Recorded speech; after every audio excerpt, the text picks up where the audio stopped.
two, are you confident in the numbers both in the office and the Senate? No, we're not confident with numbers, ma'am.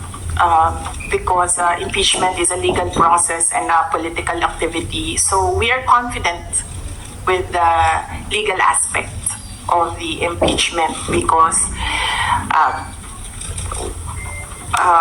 all the lawyers that I asked to review the initial drafts of the impeachment complaint really said that this is not, well, they would say it's not an impeachable offense and this is not an actionable offense, things like that, lawyer talk.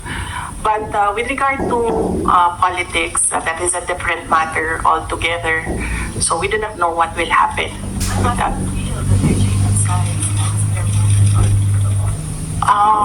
Well, that's politics. They always say that there are no permanent friends and enemies in politics. So it really depends on the person, on the politician, what path he will choose.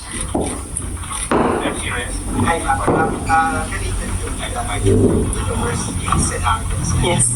The House of Government said that they are eyeing the possibility of filing blunder, technical malversation, and falsification charges, among others, against you and several other officials of the OVP and formerly Duterte in relation to the alleged misuse of the confidential funds. Have you discussed this already with your legal team and of the lawyers? And what can you say that it's a very heavy case? Yes. We have an inventory of possible cases to be filed because right now it's only the 2 impeachment cases that are filed with the House of Representatives. All the other cases, we have a list, we have an inventory, and we have lawyers assigned for each case. Usually cases that are similar, we assign it to one lawyer. And then other cases, we assigned it to other lawyers so that we ensure that all the cases have lawyers focused on each case.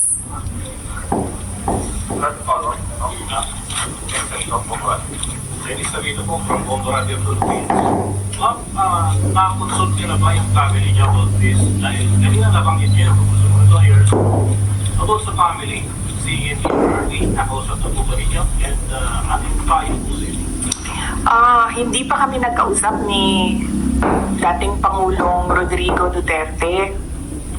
I expect na magkikita kami as usual sa December 24 sa bahay ng mother ko. Likely baka doon namin mapag-usapan yan kung man mapag-usapan namin dahil madalas kasi kapag nagkasama-sama yung pamilya, lalo na pag nandyan yung mga apo, ay yung mga apo yung pinag-uusapan ng pamilya. Nagsabi si Pangulong Duterte na magpapadala siya ng pera para sa pambayad daw ng mga abogado kasi alam niya na napakaraming mga abogado ngayon ang kinuha para sa iba't ibang mga kaso. Pero nagsabi na rin ako through my brother kasi yung kuya ko yung sinabihan niya, nagsabi ako na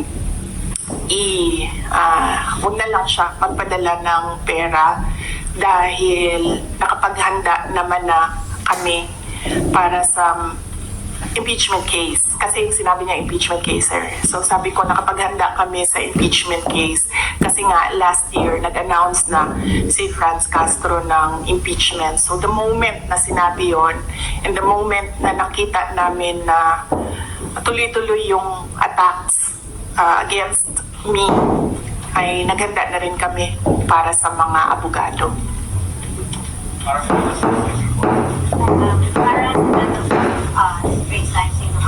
Ma'am, you already mentioned that your lawyers are prepared to answer the impeachment cases, but the opposition groups who have filed complaints against you are accusing you of being evasive in your answers and alleged corruption and misuse of millions of funds. Ma'am, baka you can offer an explanation also to taxpayers how kung above board po ba talaga yung paggamit nitong mga confidential funds para matapos na rin ma'am yung question once and for all. Yes, ma'am. I'm not being evasive.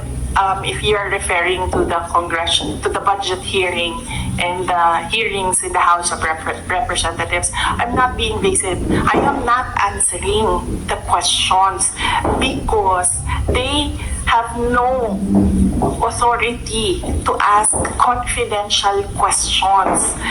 I am answering questions about the use of the money in the Commission on Audit. And there is no, you ask the Commission on Audit if there was anything at all that they can say or see that we are not cooperative with the audit. So it is wrong to say that I am evasive. I am definitely not answering questions about the use of the fund, about confidential funds, because it pertains to national security and the lives of the people involved in intelligence operations. And yes, as I said, we have fully cooperated with the audit process of the Commission on Audit, who has the sole jurisdiction to ask questions about the use of confidential funds. In fact, 2/4 of the Department of Education are already cleared by the Commission on Audit, but it is still being questioned inside the committee in the House of Representatives. So that is the reason why I am not answering questions from the House of Representatives. Plus the fact that, as I said, it is an attack. It is a political attack. If you are in aid of legislation and you want to legislate about confidential funds, you do not target one office and terrorize and torment the employees of that office. What you do is you do a sampling, a random sampling of the offices who have confidential funds. Why not call the office of the president who has billions and billions of confidential funds if you want to legislate about confidential funds? So that shows that they're singling out the office of the vice president, and I really feel that it's very disrespectful to the office of the vice president. That is also why when they ask that I respect their process, respect begets respect. So if they want respect, they should first respect the office of the vice president. That is what I was saying, that they don't like me, they don't like my function, they don't like Sara Duterte, but they have to respect the office of the vice president. So if they want to investigate confidential funds, they don't single out one office. Understand, ma'am. Maybe just a follow-up, as in yesterday or the other day, the House also alleges that over 400 names na nag-sign with acknowledgement receipts, again, on the issue of the confidential funds, wala daw pong records at the BSA. Baka ma'am, you can offer an explanation because we know that this is a legal proceeding, pero pinag-uusapan po siya ngayon ma'am sa bahay ng Power AP. Kaya No. explanation if this is above board or bakit wala silang birth certificate ma'am. No, I will not explain. I will not give an explanation because it will entail that I explain intelligence operations which will compromise offices who do intelligence operations. It will really compromise how they work. So no explanation will be given to the members of the House of Representatives. One final follow-up for me, ma'am. Then what's your response to accusations that an office like the DepEd and the OVP have no jurisdiction naman to have these confidential funds that are spent for national security? Well, the confidential funds was the first transfer of confidential funds was from the contingent funds to the office of the vice president, and this was approved by the office of the president.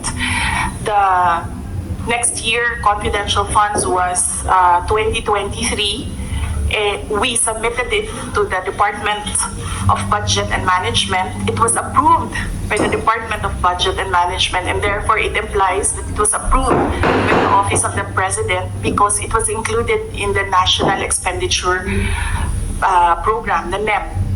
So, and then it was approved by Congress as well.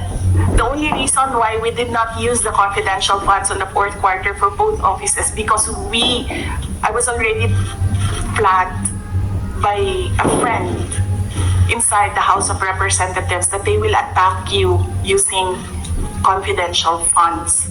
So yes, it was duly approved by the Office of the President and both houses of Congress as well as because it was included in the General Appropriations Act.